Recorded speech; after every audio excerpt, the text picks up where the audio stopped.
Assalamualaikum warahmatullahi wabarakatuh. Kita masuk dalam pelajaran pendidikan Pancasila dan Kewarganegaraan kelas 12. Ya, kita masuk di pertemuan ke-6 ya. Iya. Oke. Kita masuk di sub pokok bahasanya yaitu kasus pelanggaran hak dan pengingkaran kewajiban warga negara. Penyebab terjadinya pelanggaran hak dan pengingkaran kewajiban warga negara. Pelanggaran hak warga negara terjadi ketika warga negara tidak dapat menikmati atau memperoleh haknya sebagaimana yang ditetapkan oleh undang-undang. Ya. Misalnya kemiskinan yang masih menimpa sebagian masyarakat Indonesia. Hal itu dapat disebabkan karena program pembangunan tidak berjalan sebagaimana mestinya. Ya. Atau bisa juga disebabkan oleh perilaku warga negara sendiri yang tidak mempunyai keterampilan sehingga sulit mendapatkan pekerjaan yang layak. Berarti dia tidak ada skill, dia tidak mampu untuk mengerjakan suatu pekerjaan tersebut. Ya. Pelanggaran hak dan pengingkaran kewajiban warga negara diantara disebabkan oleh beberapa faktor. Ya, sikap egois. Ini sikap yang tidak baik sekali. Baik itu di teman, di lingkungan keluargamu, di lingkungan keluarga kecil, di lingkungan keluarga kelas temanmu, di teman-teman sekolahmu, itu sangat tidak baik sikap egois seperti ini. Oke. Yang berikutnya, rendahnya kesadaran berbangsa dan bernegara.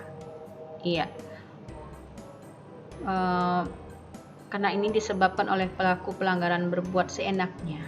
Pelaku tidak mau tahu bahwa orang lain pun mempunyai hak yang harus dihormati. Ya. Itu adalah rendahnya kesadaran berbangsa dan bernegara. Yang C, sikap tidak toleran. Ya. Tidak menghargai dan tidak menghormati atas kedudukan atau keberadaan orang lain. Sikap ini pada akhirnya akan mendorong orang lain untuk melakukan pelanggaran kepada orang lain.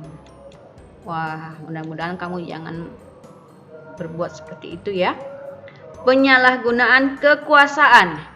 Di dalam masyarakat terdapat banyak kekuasaan yang berlaku. Kekuasaan di sini tidak hanya menunjukkan pada kekuasaan pemerintahan, tetapi juga bentuk-bentuk kekuasaan lain yang terdapat di dalam masyarakat. Salah satu contohnya adalah kekuasaan di dalam perusahaan.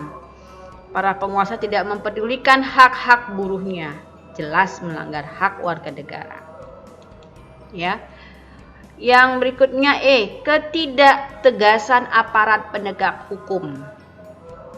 Ya, aparat penegak hukum yang tidak bertindak tegas terhadap setiap pelanggaran hak dan pengingkaran kewajiban warga negara. Tentu saja akan mendorong timbulnya pelanggaran lainnya. Ya, saya rasa kamu sudah tahu contohnya. Di sini para pelaku cenderung mengulangi perbuatannya. Ya, ketidaktegasan aparat penegak hukum. Misalnya contoh, kalau kita naik sepeda motor, ya kan? Sebenarnya belum waktunya dengan usia kamu belum 17 tahun, tapi sudah diperbolehkan naik sepeda motor.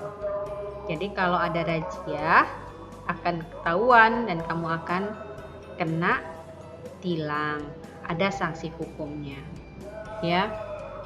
Apalagi sekarang ini mengenai ketidaktegasan aparat penegak hukum untuk masker. Masih ada juga yang tidak pakai masker. Kalau tidak ada nampak polisi, udahlah aman, nggak usah pakai masker. Padahal masker itu untuk kesehatan kamu sendiri. Itulah contoh yang dekatnya. Yang berikutnya, penyalahgunaan teknologi. Wah, ini kamu sendiri yang tahu. Ya, penyalahgunaan.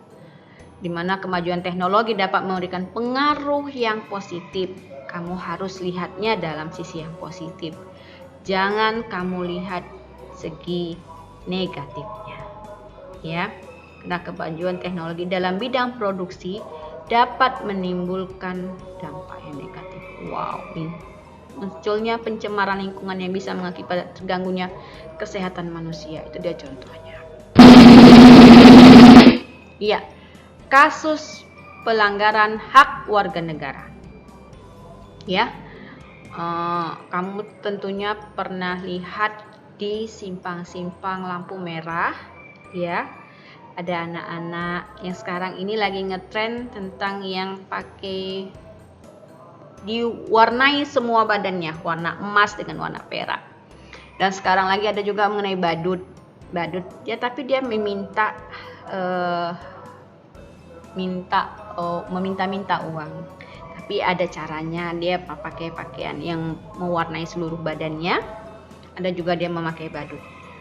Kalau yang memakai badut saya lihat anaknya masih kecil-kecil, masih di bawah umur. Siap dengan usia dia yang tidak sepantasnya untuk mencari rezeki, untuk mencari uang, dia sudah harus mencari uang.